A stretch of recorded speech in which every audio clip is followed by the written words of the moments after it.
We've been following breaking news of an apparent assassination attempt on former President Donald Trump. It happened during a packed campaign rally in Butler, Pennsylvania. Donald Trump is okay, saying the bullet hit him in the ear.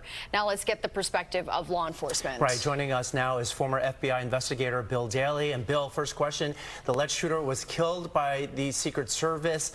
What is the FBI doing now to find out more about the shooter? Well, in these instances, Arthur, as the FBI takes the lead role, it's already been announced by the FBI director, taking the lead role in investigating the circumstances behind this incident and finding out who's responsible.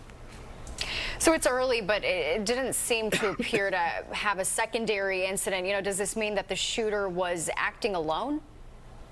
Well, we don't know right now, and that's the big question. That's the most important question, I think, right now, is that was this person acting alone? Were there other people acting in concert? Was there any conspiracy behind it? Or what was the motive? But also making sure that there's no one else out there right now who presents a threat either to Donald Trump, his family, other members of the campaign, or President Biden himself.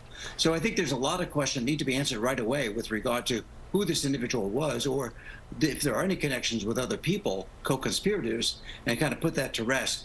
Later on, we can look at the analysis as to why this happened, what may have been done, what could be done better going forward. But we are on the eve of also the Republican National Convention, and I think that's very important because if the ambient threat is out there, they need to address the convention, the attendees, Donald Trump himself, a lot differently.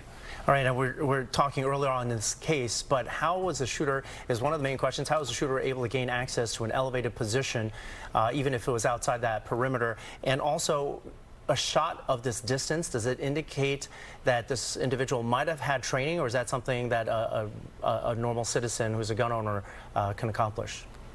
Yeah, I think it's a little too early to kind of speculate about the training or the individual, whether the equipment that this person may have used.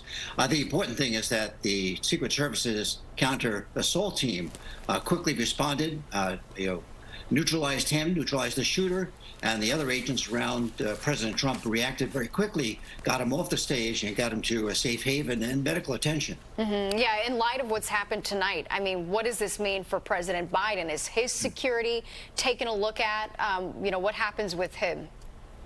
Yeah, I think across the board, Natasha, I think going to be looking at increasing the level of security around President Biden, his family, President Trump, his family, other members of the campaign who are very close to him, potential VP candidates. There's a number of people who potentially could be at exposure here.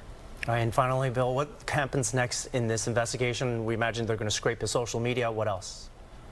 Well, first thing is identifying the individual, identifying this shooter, assuming it's a he, at least what's been described, who his connections are, where he came from, how he got his weapon, who he's connected to.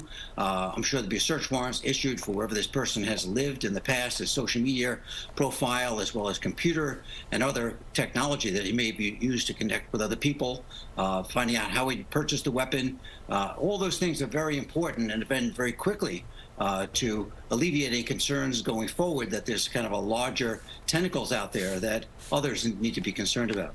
All right, former FBI investigator Bill Daly, thank you so much for being with us tonight.